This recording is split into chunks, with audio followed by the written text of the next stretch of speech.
자, 로우 전쟁은 휴전보다는 러시아가 원하는 종전 형태로 끝날 것 같고 그 시점을 추정해 본다면 아마도 5월 말경 안에 성사될 것 같습니다. 자, 그리고 그럼 러우 전쟁 종전 후에 지정학적 격변과 시베리아 철도 가스 간 부산 연결에 대해서 얘기해 주신다면요. 예, 러시아는 지금 4년째 끝없는 전쟁을 계속하고 있는데 이 전쟁을 지속하도록 해주는 게 바로 중국입니다. 러시아는 전쟁도 전쟁이지만 수십 년간 유럽의 에너지를 팔아먹고 살았는데 러시아 에너지를 중국, 인도가 사주거든요. 물론 유럽만큼 충분히 좋은 값으로 사주지 않는 건 사실이지만 어쨌든 러시아 에너지를 가장 많이 사들이는 중국에서 러시아를 떼내기 위해서는 유럽 에너지 시장을 대체할 새로운 에너지 시장을 미국이 허락하지 않으면 역닉슨 전략은 성공할 수 없습니다. 러시아가 종전 이후에 가장 바라는 게 있다면 바로 시베리아 횡단 철도와 가스관을 북한을 경유해서 부산까지 연결시키려는 일일 겁니다. 자, 2024년에 푸틴이 평양을 방문했거든요. 이때 김정은과 여러 가지 논의를 했는데 그중에서 철도와 에너지를 의제로 삼은 사실이 있습니다. 그래서 아마 김정은은 이 러시아의 이 아젠다에 대해서 동의를 했을 거라고 생각합니다. 자, 왜냐하면 회담 직후에 북러 군사 동맹조약이 체결됐거든요. 자, 그리고 현재 한국은 북한과 대화를 통한 북핵 문제 해결을 원하고 있고 만약 미국이 러시아 가스관 철도 부산 연결을 동의한다면 당연히 북미 관계 개선, 그러니까 북핵 문제와 함께 종전선언까지 진행될지도 모르겠습니다. 자, 이렇게 되면 아프리카, 유라시아, 아메리카를 연결하는 그 그랜드 육상 통로의 마지막 퍼즐이 완성되는 셈이죠. 자, 부산은 태평양에서 하나로 연결된 육지와의 가장 중요한 출입 관문이 되는 겁니다. 게다가 이런 육상 물류의 핵심 역할에 힘입어서 부산항은 아시아 대부분의 해상 물동량을 북극 항로를 통해서 유럽과 아메리카로 실어 나르는 아마 허브 기항이 될 게 틀림없습니다. 그리고 최근에 해양수산부의 그 부산 이전이 완료가 됐죠. 자, 시베리아 횡단 철도의 부산 연결과 베링 해저 터널까지 완성된다면 부산은 육상 물류와 해상 물류의 환적 허브가 될 수밖에 없겠죠. 그리고 러시아는요, 철도 폭이 넓은 광괴 1520mm를 쓰는 나라입니다. 세계 철도 표준은 표준궤인데 1435mm인데 한국은 표준궤 철도를 사용할 뿐만 아니라 만약 부산역에서 출발한 기차가 러시아로 진입할 때는 러시아 철도를 이용해야 하거든요. 여기서 한국만이 보유한 그 검증된 개관 가변 기술이 빛을 발할 수밖에 없습니다. 자, 개관 가변 기술이라는 뭐냐면 기차가 서로 다른 레일폭을 달릴 때 열차 바퀴의 간격을 실시간으로 조정하는 기술이거든요. 한국철도기술연구원이 개발한 이 기술은 저속주행입니다. 10에서 30km/h 정도에서 자동으로 바퀴 폭이 조절되도록 설계되었습니다. 자, 이 기술의 핵심은요, 가변 대차가 있는데 특수 설계된 가이드 레일을 통과할 때 차축의 잠금 장치가 풀리고요, 레일 폭이 이 변하는 구간에서 발생하는 그 물리적인 측면 압력을 이용해서 바퀴를 밀거나 당겨 간격을 맞춥니다. 그리고 영하 50도 이하의 그 시베리아 극한 환경에서도 결함 없이 작동해야 하기 때문에 초정밀 제어 기술과 특수 합금 소재 기술이 집약이 되어 있습니다. 자, 유럽은 주로 여객용 고속열차 위주로 이 기술이 적용되지만 한국형은 여객과 중량 화물열차 모두 가능하다는데 차이점이 있고 특히 고속주행 안전성 확보가 되어 있고 유지보수에 용이하다는 장점이 있습니다. 따라서 러시아 관계 구간을 기차가 통과할 때 이 표준궤의 기차가 별도의 환적 없이 계속 달리기 위해서는 한국의 개관 가변 기술의 바탕을 둔 이 철도 시스템에 의존할 수밖에 없습니다. 만약 시베리아 횡단 가스관까지 이 부산까지 연결된다면 한국 내에서 러시아의 값싼 PNG를 사용할 수 있을 뿐더러 그리고 일본, 대만, 동남아시아, 중국 해안 도시들이 한국에서 가공 처리된 LNG를 구입할 수 있게 되거든요. 그렇다면 러시아로서는 유럽 시장을 대체할 동아시아 에너지 시장을 확보한 셈이 되겠죠. 자, 수소 에너지가 그럼 세계 경제를 앞으로 부흥을 이끌게 되는 걸까요? 우리가 궁극의 청정 에너지는 바로 수소 에너지이고 이것이 영원히 사용할 수 있는 무궁무진한 에너지원입니다. 근데 수소를 만드는 방법에 따라서 그린 수소, 블루 수소, 그레이 수소로 나올 수 있거든요. 자, 그레이 수소는 천연가스를 고온 고압의 수증기와 반응을 시켜 만드는 수소입니다. 그레이라고 하는 건 뭐냐면 수소 1톤 생산할 때 10톤 정도의 이산화탄소가 배출되거든요. 자, 그러니까 그레이 수소라는 것은 친환경은 아닌 겁니다. 그런데 이 생산 공정에 탄소 포집 저장 기술을 결합을 하면 이것이 블루수소라고 하는데요. 만약에 이 블루수소만 제대로 만들 수 있어도 현실적인 수소 생산을 할 수 있는 거죠. 그런데 아마 부산까지 시베리아 가스관이 연결되면 한국이 그동안 약점이었던 수소 대규모 생산, 저장, 유통 능력을 확보할 수 있게 된다는 아주 중요한 분야가 되겠습니다. 그리고 장기적으로는 그린 수소가 가장 유망합니다. 쉽게 말해서 전기로 물을 분해하면 수소가 만들어지는 방식입니다. 이 과정에서 어떠한 오염물질도 발생하지 않는 정말 깨끗한 방식입니다. 자, 물은 얼마든지 사용할 만큼 충분하다는 건 잘 아시겠죠? 제가 서두에 말씀드린 것처럼 아프리카, 중동, 중앙아시아, 몽고, 시베리아, 호주 같은 이런 불모의 땅에서 태양광 패널을 설치하고 전기를 아주 싸게 생산해서 이것을 이용해 물을 전기 분해할 수 있습니다. 그럼 수소가 만들어지는 거죠. 자, 이건 태양광 발전의 강력한 저장 수단이기도 합니다. 그런데 수소 관련 기술 중에서 수소 연료전지, 수소 엔진, 수소차 분야에서는 한국이 최고로 평가받고 있습니다. 그런데 이렇게 만들어진 수소를 대규모로 이동하기 위해서는 생산지와 소비지를 잇는 거대한 육상 교통로가 만들어져야 하는데 바로 거대한 육상 교통로의 정점이 시베리아 철도 가스관의 부산 연결이라고 할 수 있습니다. 사우디아라비아가 현재 한국하고 태양광 분야에서 이런 일을 시도하려고 하고 있다는 얘기가 있거든요. 즉 한국은 이러한 그 수소 에너지 혁명에서 가장 중요한 기술을 확보한 나라 중에 핵심 국가입니다. 세계의 거의 모든 물류와 에너지 생산과 소비가 육상으로 연결되는 그런 세상이 열리게 되는 셈이죠. 자, 이것은 미국이 주도하고 러시아, 한국이 핵심 플레이가 되는 그런 구도가 되는 겁니다. 이런 일을 기반으로 해서 새로운 세계적 경제 부흥이 뒤따를 수밖에 없는 그런 형국이다. 이렇게 봐야 할 겁니다. 그리고 먼로 도트린의 트럼프 버전과 서방구의 요새에 대해 설명해 주신다면요. 자, 이제 눈을 돌려서 서방구, 즉 남북 아메리카 정세 분석을 해보죠. 자, 2025년 미국 국가안보 전략 보고서에서 미국은 서방구에 대한 몰로 독트린 트럼프 버전을 추진하겠다는 내용이 있습니다. 자, 몰로 독트린은 1823년 발표한 내용인데 유럽은 아메리카에 개입하지 말고 미국도 유럽에 개입하지 않겠다는 얘기입니다. 그러니까 남북 아메리카는 미국 땅이니까 다른 대륙 세력이 절대로 개입해서는 안 된다는 의미고 또한 유럽에 대해서도 더 이상 미국이 관여하지 않겠다는 그런 강력한 표명이거든요. 자, 보고서의 구체적인 내용을 소개하면 서방구 국가들이 불법 대규모 이민, 테러, 마약 카르텔에 대해서 미국과 협력하여 단속해야 하고 적대적 외부 세력이 전략 자산 침탈과 인수를 막겠다는 게 핵심입니다. 자, 근데 베네수엘라는 세계 최대 원유 매장 국가이고 무려 3천억 배럴의 중원유를 보유하고 있거든요. 중원유는 석유화학에 매우 소중한 원료로 사용되는 원유입니다. 미국 셰일 석유는 경질유이기 때문에 미국으로서는 베네수엘라 중원유가 너무나 중요한 겁니다. 미국이 갖고 있지 못한 형태의 석유이기 때문이죠. 심지어 트럼프는 과거 베네수엘라 차베스 대통령 하에서 석유 국유화를 선언했기 때문에 이때 미국의 이익이 침해되어서 지금 이걸 다시 되찾겠다는 선언을 했습니다. 이런 일이 벌어지면서 사실상 해상 봉쇄가 진행되는데요. 이때 두 척의 그 중국으로 가는 유조선이 미국 해군에 의해서 압류가 되었죠. 그죠? 그리고 최근에 베네수엘라 마두로 대통령 부부를 전격적으로 체포하는 군사작전이 벌어졌습니다. 자, 이런 사건들을 봤을 때 미국 입장에서 베네수엘라의 석유가 적대적 외부 세력이 절대로 건드릴 수 없는 그런 전략 자산이라는 뜻입니다. 자, 그런데 베네수엘라 석유 자산에 중국은 지금까지 무려 600억 달러를 2007년부터 투자했는데 이른바 석유 담보 차관 방식이었습니다.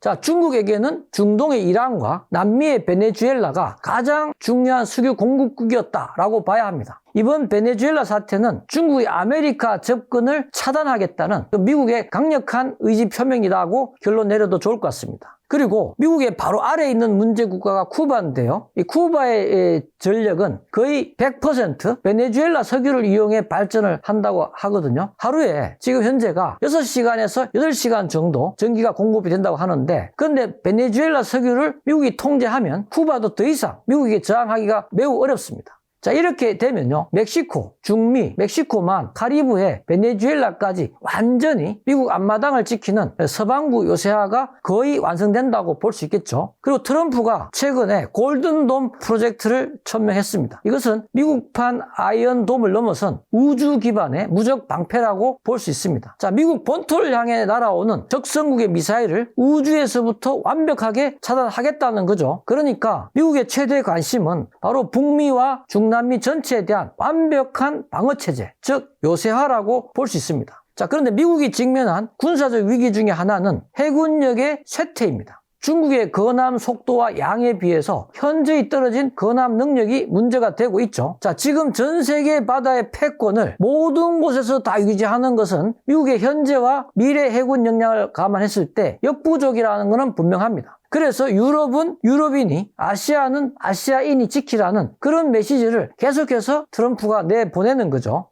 그렇다고 해서 유럽과 맺은 나토 조약을 한국과 맺은 한미 상호 방위 조약을 없애겠다는 건 아니고 그것은 형식상 유지하면서 실질적으로는 당사자들이 큰 책임을 떠안으라는 얘기입니다. 자, 세계 다극화 체제 18부 체제금 등장 배경과 멤버 구성의 비밀은요? 이제 돌고 돌아 결론 부분을 한번 정리해 보겠습니다. 앞으로의 세계는 특히 미국의 입장에서 보면 가장 위험한 중국이 주도하는 브릭스 체제를 깨고 계속해서 달러 기축 체제로 미국이 주도하는 새로운 시대로 나아가야 하는 겁니다. 이러기 위해서는 C5 체제로 가야 하는 것, 즉 세계 다극화 체제로 세계 질서를 유지하겠다 하는 것이 그 방향입니다. 자, 미국, 중국, 러시아, 인도, 일본이 바로 5극입니다. 이 5세력은요, 1억 이상의 강대국이라는 특징이 있습니다. 이 5 강대 세력이 지구의 운명을 결정하자는 겁니다. 자, 브릭스의 5나라 중에 브라질과 남아프리카 공화국이 빠졌죠. 따라서 C5 체제에 이 구성국들이 미국 제안에 동의를 한다면 브릭스는 더 이상 실효적으로 작동되지 않을 겁니다. 자, 브라질이 빠진 것은요, 미국이 주장하는 그 서방구에 대한 트럼프 버전 때문이라고 보시면 되죠. 그리고 남아프리카 공화국은 원래 아프리카를 대표해서 브릭스에 끼워준 건데 그렇게 강력한 나라가 아니니까 크게 문제될 것도 없습니다. 자, 가장 중요한 것은 역lik선 전략이 가동이 된다면 러시아는 미국 품으로 뛰어들 것이고 당연히 인도도 미국 품으로 뛰어들겠죠. 일본도 C5에 절대로 빠지지 않을 겁니다. 따라서 5국 체제라고 하지만 4대1 구도가 전개되니까 미국에게 절대적으로 유리할 수밖에 없겠죠. 그리고 중국 입장에서도 미소 냉전 때처럼 아예 상종을 하지 않는 게 아니니까 고립되기 싫다면 참여하지 않을 수 없을 겁니다. 그런데 잘 보시면 C5에 미국을 제외한 4나라는 미국과 절대적인 동맹관계가 아님을 알 수 있습니다. 자, 중국은 물론이고 러시아, 인도도 두길 보는 국가라고 봐야 하겠죠. 자, 100% 믿지 못하는 그 맞은편 국가들이라는 점이 강합니다. 문제는 일본입니다. 미일 안보조약의 경우에 한미하고 달라서 미국은 일본의 안보를 책임져 주고 대신 일본은 미국의 기지를 제공한다는 것이 핵심입니다. 일본 헌법에 전쟁을 영원히 포기한다는 규정 때문에 일본은 공격 무기를 대규모로 준비하지 못했고 따라서 상호 방위 개념이 아예 없습니다. 미국이 일본에 기대하는 것은 기지 제공 외에 자위권 차원에서 중국의 군사력에 대항하는 자체 군사력을 강화하라는 정도죠. 자, 미국 입장에서 보면요, 일본은 유럽과 매우 비슷합니다. 자, 유럽은 미국 입장에서 보면 과거 안보를 미국에 기대고 100% 무임승차하는 기생세력으로 봤습니다. 그래서 트럼프가 유럽의 방위비를 GDP의 5%까지 올리라고 압박을 가했고 거기에 유럽이 동의를 했죠. 미국은 일본도 유럽처럼 미국의 자국 방위를 맡기고 경제성장만 추구해온 나라로 비춰지고 있는 겁니다. 자, 유럽의 핵심 국가는 영국, 프랑스, 독일인데 영국은 미국 말을 잘 듣긴 하지만 활력이 떨어지고 경제 침체가 되고 있고 독일은 메르켈 총리 때부터 러시아 에너지 동맹을 체결하려고 했고 심지어는 중국과 매우 가까운 경제관계를 맺었죠. 프랑스는 원래부터 가장 미국 말을 듣지 않는 국가로 유명합니다. 자, 그러니까 유럽은 일본처럼 미국에게 특별히 중요한 걸 제공하는 게 거의 없다는 그런 공통점이 있거든요. 따라서 미국은 유럽과 일본이 동맹이긴 하나 그렇게 소중한 존재로 생각하지 않는 거죠. 자, 미국이 지금 가장 간절히 원하는 것은 AI, 반도체, 배터리, 원자력, 수소, 각종 첨단 기술, 바이오, 조선, 방산무기, 첨단 제조업 등의 핵심 기술을 유럽도 일본도 하나도 갖고 있지 못하거든요. 그래서 트럼프가 유럽, 일본이 동맹을 이용하는 존재다라는 얘기를 하는 거죠. 자, 그런데 유럽과 일본의 공통점은 미국에 대해서 군사면에서 절대적으로 의존적이라는 겁니다. 따라서 미국이 어떤 대우를 해주더라도 결코 미국을 배신하기가 대단히 어렵다는 거죠. 그런데 유럽은 하나의 나라가 아니지 않습니까? 그래서 트럼프가 인정을 하지 않았고 C5에 1억 이상의 강대국 조건을 들어서 배제시켜 버린 겁니다. 자, 유럽까지 이 C5에 빠진 마당에 일본이 미국에 덤벼들 수 있을까요? 자, 형식상 C5, 실제 C2 체제로서의 세계 다극화 체제에 대해 설명해 주신다면? 예, 이제 한국 얘기를 하겠습니다. 한국은 미국의 가장 중요한 적인 중국에 가장 가까이 있는 강력한 동맹입니다. 미국 군사력이 퇴조에 들어가고 미국의 주의력이 서반구에 집중되는 이 시점에서 서태평양과 인도양에 이르는 이 바다의 관리를 한국 해군이 주도해서 맡기로 한 합의가 한미 간에 이루어진 것 같습니다. 이것이 한미 간의 동맹의 현대화라는 개념이라고 봅니다. 당연히 앞에서 언급한 동남아에 대한 평화와 안보에 대한 한국의 책임도 이런 선상에서 이해하실 필요가 있겠죠. 이를 위해서 한국의 핵잠과 핵농축, 재처리에 대해서 동의를 미국이 해준 겁니다. 이 정도 스케일이 아니라면 절대로 이루어질 수 없는 그런 내용이지 않습니까? 자, 이걸 알 수 있는 게 현재 일본이 한 돌출 발언들을 보면 됩니다. 자, 다카이치 수상이 최근 대만 유사가 일본 유사다라고 했죠. 대만에서 전쟁이 터지면 일본은 집단 자위권을 구사한다. 즉 전쟁에 참전하겠다는 겁니다. 현재 미국이 추진하고 있는 그랜드 평화 체제의 정면으로 시비를 걸었다고 봐야겠죠. 자, 트럼프가 이 발언에 대해서 동맹이 우리를 이용해 먹는다라고 반응했거든요. 중국이 난리가 났습니다. 이것도 모자라서 다카이치는 독도는 일본 땅이라는 가만히 있는 그 우호적인 한국을 구태여 시비를 걸기 시작했습니다. 지금 벌어지고 있는 상황에 참지 못하겠다는 반응입니다.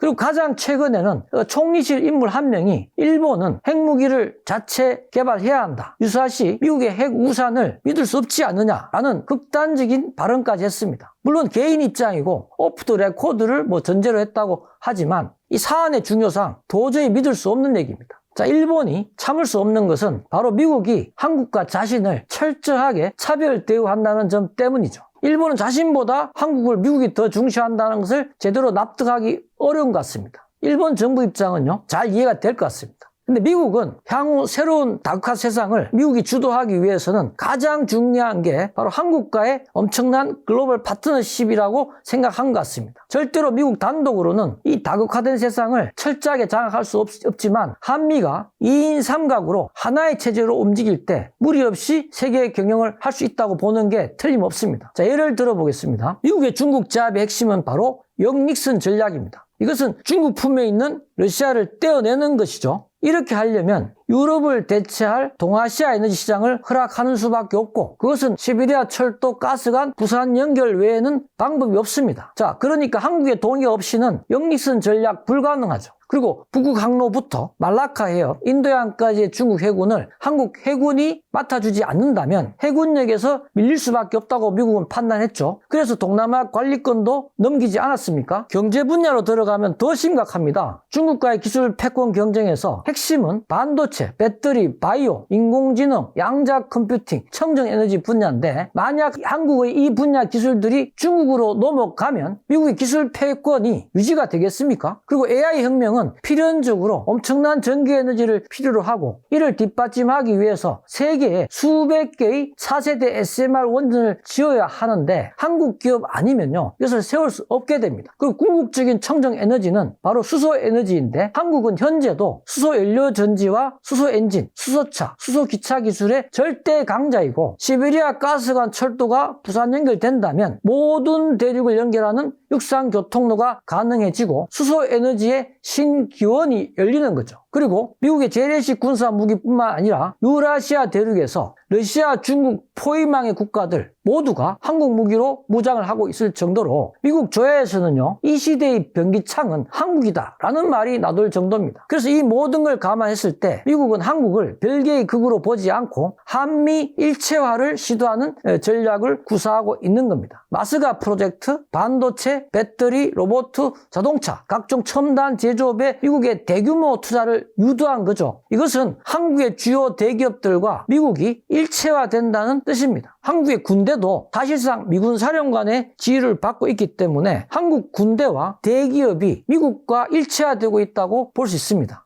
자, 트럼프는 심지어 평택 기지를 영원히 갖고 싶다는 얘기까지 하지 않았습니까? 아마 중국을 완전히 제압하고 미국 패권이 유지되기 위해서는 평택 기지는 계속해서 존속될 거라고 봐야 할 겁니다. 자, 이제 결론을 내리죠. 세계 정세는 AI와 차세대 에너지 혁명이 진행이 되면서 세계의 다국화, 즉 C5 체제로 가고 있습니다. 형식상 C5이지만 실질은 C2라고 봐야겠죠. 한국은 아마 미국에 의해 사실상 C2 국가로 인정받고 있다고 봅니다. 이런 상황에서 일본이 이를 참지 못하고 길길이 날뛰는 그런 형국인 셈이죠. 자, 러시아 우크라이나 전쟁 지금 현황과 휴전 종전에는 어떻게 진행될까요? 지난해 8월 15일 날 트럼프와 푸틴이 알래스카에서 만났습니다. 이 회담에서 영토와 안보의 교환이라는 큰 틀의 합의가 이루어졌고 2025년 11월 21일 이른바 트럼프 평화계획 28개 항의 구체적인 내용이 드러났죠. 우크라이나의 나토 가입 금지, 군병력을 60만 명으로 제한하되 미국이 안보를 보장한다는 겁니다. 근데 같은 날 푸틴은 우크라이나 드니프로에 신형 중거리 극초음속 탄도미사일 오레슈니크를 발사했습니다. 이건 단순한 공격이 아니에요. 협상판에서 러시아의 레드라인을 넘지 말라는 현실주의적인 경고였죠. 자, 11월 24일경에 우크라이나의 입장을 반영해서 이 조항들을 19개 항으로 압축 수정하려는 그 실무 협상이 제네바에서 이어지기도 했습니다. 며칠 전이죠. 1월 7일 날 미 해안 경비대가 북대서양에서 러시아 국적 유조선 마리네라호를 전격 납포했거든요. 이 배는 베네수엘라와 이란의 원유를 실어 나르던 소위 러시아 그림자 선단의 핵심이었습니다.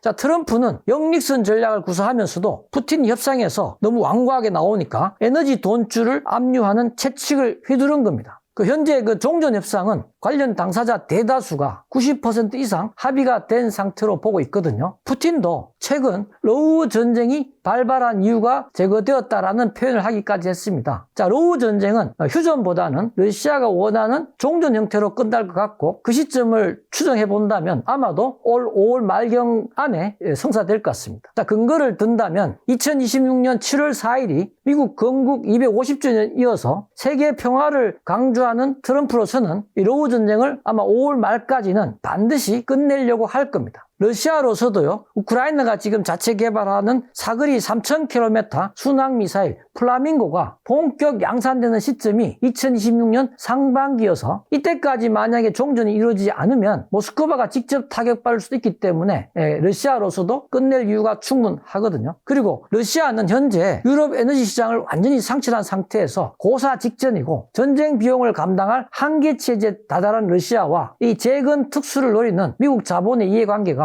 아마 5월이라는 시점에 수렴하고 있다. 이렇게 저는 생각을 합니다. 자, 그리고 또 유럽 빅4의 경제적 몰락과 미국의 나토 이탈이 나토의 결속력을 약화시키고 러시아의 유리한 국면도 조성하는 건가요? 예, 독일은 아주 싼 러시아 가스에 기대던 제조 모델이 완전히 끝났습니다. 그리고 중국 전기차에 밀려갖고 자동차 산업까지 흔들리니까 유럽의 병자로 회귀하는 중이죠. 그리고 프랑스는 국가 부채가 GDP의 110%를 넘었습니다. 신용 등급 하락에 정치권은 예산을 하나 처리 못하는 마비 상태입니다. 그리고 영국은 브렉시트 후유증으로 잃어버린 10년을 겪고 있습니다. 런던의 금융 허브 지위도 파리와 프랑크푸르트에 다 뺏겼고요. 그리고 이탈리아는 유럽 최악의 고령화와 천문학적 빚 때문에 금리가 조금만 올라도 국가 경제가 휘청이는 시한폭탄 상태입니다. 2025년 6월 나토의 국방비 5% 합의는 사실상 트럼프의 압박을 피하기 위한 고육지책이었습니다. 실제로는 안보 인프라 투자 1.5% 뺀 순수 국방비 3.5%조차 채우기 버겁습니다. 자, 미국은 스스로 지키지 않는 동맹은 지키지 않겠다는 명분을 쌓은 것이고 경제난에 허덕이는 유럽 빅4는 아마 이 숫자를 맞추지 못해 앞으로 사실상 미국의 보호권 밖으로 밀려나기 시작한 겁니다. 자, 가장 결정적인 장면은 지난해 8월 15일 날 알래스카 앵커리지 기지에서 열린 트럼프 푸틴 회담입니다. 2022년 침공 이후에 양 정상의 첫 대면이었죠. 여기서 두 사람은 우크라이나의 영토 할양을 전제로 하는 종전안을 논의했고요. 자, 이것은 트럼프는 중국을 잡기 위해 러시아를 끌어들이는 영리선 전략을 가동한 그런 사건입니다. 자, 푸틴은 이 대가로 유럽을 미국이 빠지는, 그러니까 완충지대로 굳히는 그런 실리를 챙겼다고 볼 수가 있습니다. 나토의 존재 이유가 사라진 순간이죠. 자, 그리고 불과 며칠 전인 1월 8일입니다. 트럼프 대통령은 미국의 주권과 경제에 반한다는 이유로 66개 국제기구 및 협약에서 탈퇴하는 그런 각서에 서명했습니다. 여기엔 다수의 유엔 산하기구가 포함됐는데요. 이는 나토 같은 다자 안보 체제에서 손을 떼고 미국 중심의 거래적 동맹으로 완전히 선회했음을 공표한 사건이라고 저는 생각합니다. 자, 그리고 러시아는 유럽 에너지 시장은 미국에 내주고 자신들은 부산까지 이어지는 가스관을 통해 아시아라는 거대 시장을 먹겠다는 그런 의도인 것 같고요. 결국 전후 러시아는 유럽을 나토가 해체된 조용한 완충지대로 묶어두고 모든 경제 역량을 한반도와 아시아 연결에 쏟아 부을 겁니다. 미국이 서태평양에서 한국군과 일본군의 역할을 어떻게 부여했다고 볼 수 있을까요? 자, 먼저 지도를 한번 펼쳐보시면요. 오키나와에서 대만까지 이어지는 열도선이 보일 겁니다. 자, 일본 해상자위대의 주 임무는 바로 이 1도련선의 입구를 틀어막는 겁니다. 미국이 일본에게 핵잠수함이나 핵항모를 끝내 허용하지 않는 데는 다 이유가 있거든요. 일본은 철저히 미국 통제 아래서 중국 함대가 태평양으로 나가는 길목을 지키는 그 병목 봉쇄에 최적화된 전력으로 남으란 뜻이죠. 실제로 일본의 디젤 잠수함이나 대잠 초계기 전력은요, 세계 최고 수준이지만 숨이 짧은 디젤함의 한계 때문에 남중국해나 인도양 같은 먼 바다에서 중국의 핵잠을 추격하면서 장기전을 벌이는 것은 불가능합니다. 말 그대로 자기 집 앞마당을 지키는 안방지기 역할에 묶여있는 셈이죠. 반면 한국의 위상은 차원이 다릅니다. 최근 승인된 핵추진 잠수함과 준사군 체제로 격상된 국가전략기동군 해병대는 한국을 서태평양의 전략적 창으로 만드는 겁니다. 2025년 8월 알래스카 회담 이후에 가속화된 영지선 전략 하에서 미국은 한국에게 더 큰 지역적 책임을 부여하고 있습니다. 핵잠은 무제한 자망이 가능하죠. 우리 해군은 이제 한반도 근해를 넘어 중국의 뒷마당인 남중국해 그리고 말라카 해협을 지나 인도양까지 은밀하게 진출해서 중국의 해상교통로를 언제든 끊어버릴 수 있는 능력을 갖추게 됩니다. 그리고 육군의 통제에서 벗어나 독자적인 작전권을 행사하는 해병대는 필요할 때 태평양 전역의 분쟁 지역에 즉각 투사될 수 있는 기동 타격의 정수가 됩니다. 한국은 이 강력한 투사력을 통해서 미국조차 함부로 대할 수 없는 독자적인 외적 균형의 축으로 올라서는 겁니다. 결국 미국의 설계는 이렇습니다. 일본이라는 단단한 방패가 전방에서 중국의 진출을 막고 있을 때 한국이라는 날카로운 비수가 바닷속 깊은 곳과 공중 그리고 상륙 거점을 통해 중국의 급소를 찌르는 구조죠. 자, 다카이치 총리의 대만 유사시 집단적 자위권 행사 발언의 국제 정치학적 의미는 어떻게 될까요? 예, 다카이치 총리가 국회에서 대만 유사시는 일본의 존립 위기이고 집단 자위권을 사용해야 한다라고 말했죠. 사실 일본 총리가 이렇게 대놓고 군사 개입을 시사한 것은 전후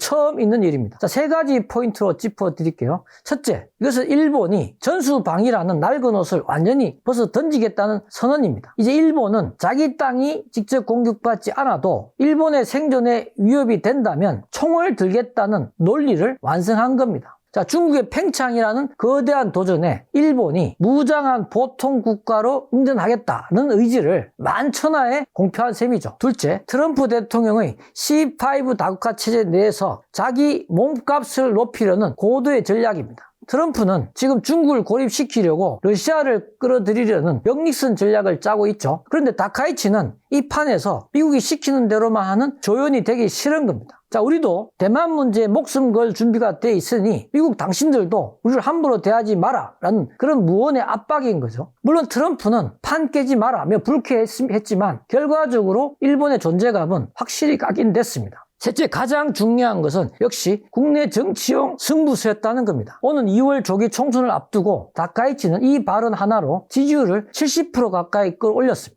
중국이 히토류 보복을 하고 경제가 좀 흔들려도 일본 보수층은 드디어 강한 일본을 만드는 지도자가 나왔다며 환호하고 있거든요. 다카이치는 안보 위기를 동력으로 삼아서 헌법 개정과 군비 증강이라는 일본 우익의 수건을 달성하려는 치밀한 계산을 끝낸 겁니다. 결론적으로 다카이치의 발언은 실언이 아니라 일본을 서태평양의 독자적 전략 주체로 세우기 위한 가장 위험하고도 화끈한 배팅이라고 봐야 되겠습니다. 이제 이 공은 트럼프와 시진핑에게 넘어갔고 그 틈바구니에서 우리 대한민국이 어떤 외적 균형을 잡아야 할지가 우리에게 남겨진 숙제가 된 겁니다. 중국이 일본에 대해 히토류 공급 중단 등 보복을 예고한 상황에서 우리가 취해야 할 그럼 전략적 포지션은요? 중국이 일본을 상대로 히토류 보복이라는 아주 날카로운 칼을 뽑아들었습니다. 2026년 벽두부터 서태평양의 경제 전선이 그야말로 불바다가 된 형국인데요. 이 난장판 속에서 우리 대한민국이 취해야 할 전략, 제가 딱 3가지 스토리로 압축해 말씀드리겠습니다. 첫째, 우리는 일본이 겪고 있는 이 공급망의 병목을 역이용하는 지능적 다변화의 사활을 걸어야 합니다.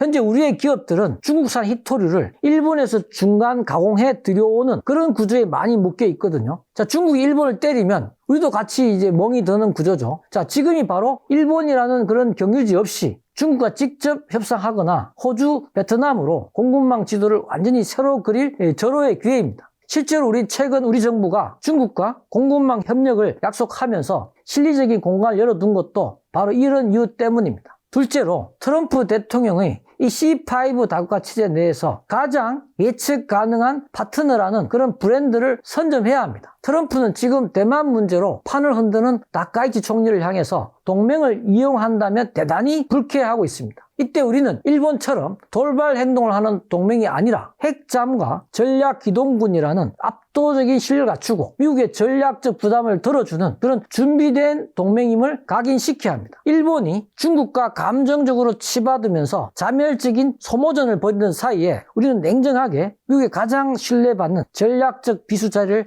꿰차야 한다는 겁니다. 셋째, 세력 균형을 경제 안보로 확장해야 합니다. 우리는 단순히 자원을 구걸하는 입장이 되어서는 안 됩니다. 우리가 가진 반도체와 배터리, 마더 팩토리 기술을 지렛대 삼아서 중국에게는 우리 공급망을 건드리면 당신들이 첨단 산업도 멈춘다. 이런 메시지를 제시해야 되고 미국에게는 한국이 없으면 서태평양의 경제 안보가 무너진다는 확신을 줘야 합니다. 결론적으로 지금의 중일 갈등은 우리에게 위기인 동시에 일본이 비워둔 전략적 우위를 점할 수 있는 골든 타임입니다. 우리는 일본의 우익 행보에 휩쓸리지 않고 철저히 국익에 기반한 외적 균형을 통해서 서태평양의 새로운 주인으로 올라서야 합니다. 일본의 급속한 우경화가 일본의 전쟁 가능한 국가로 만들 수도 있을까요? 자, 지금 일본 열도를 휩쓸고 있는 다카이치 신드롬, 이거 단순한 인기가 아닙니다. 70%가 넘는 지지율을 등에 업고 일본이 그동안 금기시했던 전쟁 가능한 국가라는 그 호랑이 등에 올라탔다고 보시면 됩니다. 자, 이게 왜 현실적인 위협인지 3가지 핵심 이유를 말씀드리죠. 첫째, 방패에서 창으로의 전면적인 전환입니다. 다카이치 총리는 취임하자마자 2022년에 세워진 안보 문서들을 뜯어고치겠다고 선언했습니다. 이미 반격 능력이라는 이름으로 장거리 미사일을 사들이고 있죠. 그리고 북핵과 중국의 팽창이라는 도전에 일본은 더 이상 미국 뒤에 숨지 않고 스스로 칼을 휘두르는 응전을 택한 겁니다. 만약 2월 총선에서 압승한다면 평화헌법 구조 개정은 이제 시간 문제라고 봐야 합니다. 둘째로 미국의 부담 덜기라는 명분 뒤에 숨은 무장입니다. 자, 트럼프 행정부는 서태평양의 미국 안보 비용을 줄이고 싶어 합니다. 일본은 이 틈을 아주 영리하게 파고들었어요. 우리가 돈 더 내고 더 강력하게 무장해서 중국을 막아줄게라고 제안하는 거죠. 자, 트럼프가 일본이 동맹을 이용한다고 투덜대면서도 일본의 군비 증강을 막지 못하는 이유가 바로 이겁니다. 셋째로 젊은 층의 열광적인 지지입니다. 놀랍게도 일본의 10대, 20대 유권자 90% 가까이가 다카이치를 지지합니다. 과거의 침략 역사를 배우지 못한 세대에게 다카이치의 이런 강경한 대중국 메시지는 당당한 일본이라는 자긍심으로 다가가는 거죠. 현재 일본은 내부의 결집을 통해서 외부로 힘을 투사하려는 전형적인 강대국화 전략을 밟고 있습니다. 결론적으로 일본의 우경화는 단순히 정치적인 구호가 아니라 군사적 실체로 변하고 있습니다.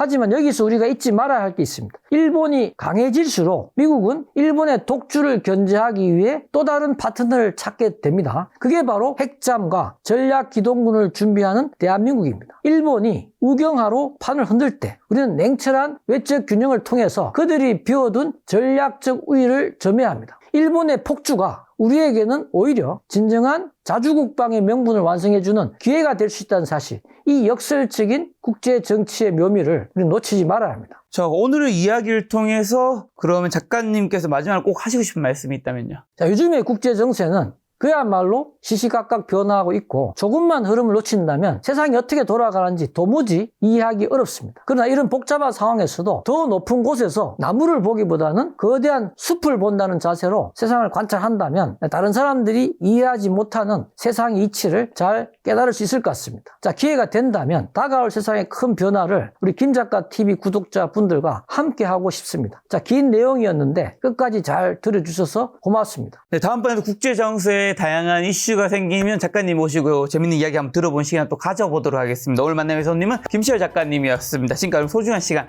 함께해주셔서 정말 감사합니다. 오늘도 김 작가였습니다. 고생 많으셨습니다. 예.